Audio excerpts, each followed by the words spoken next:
Can you explain independent and dependent clauses easily?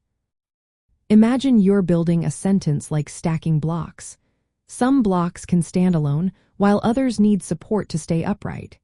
That's what independent and dependent clauses are all about. An independent clause is like a complete block by itself. It has a subject, which is who or what the sentence is about, and a verb, which tells what the subject is doing. It expresses a full thought. For example, she reads books. This can be a sentence on its own because it makes sense all by itself.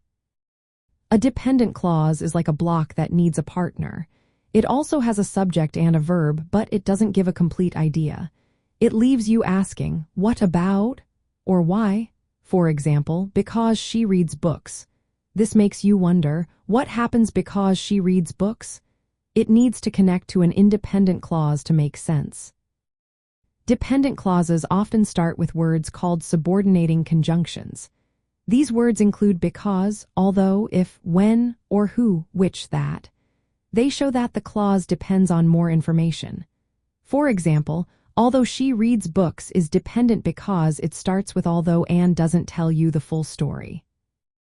To tell if a clause is independent, see if it can stand alone as a sentence. If it can, it's independent. If it can't and starts with a subordinating word, it's dependent. When you combine them, the order matters.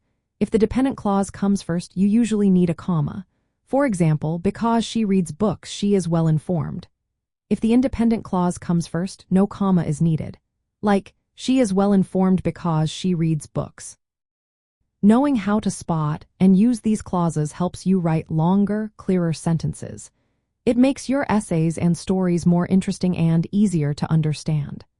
Practice reading your sentences and see if you can find the independent and dependent parts.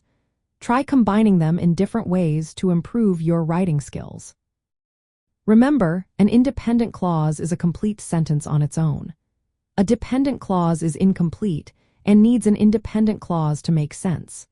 Use subordinating words to start dependent clauses and pay attention to where you put commas.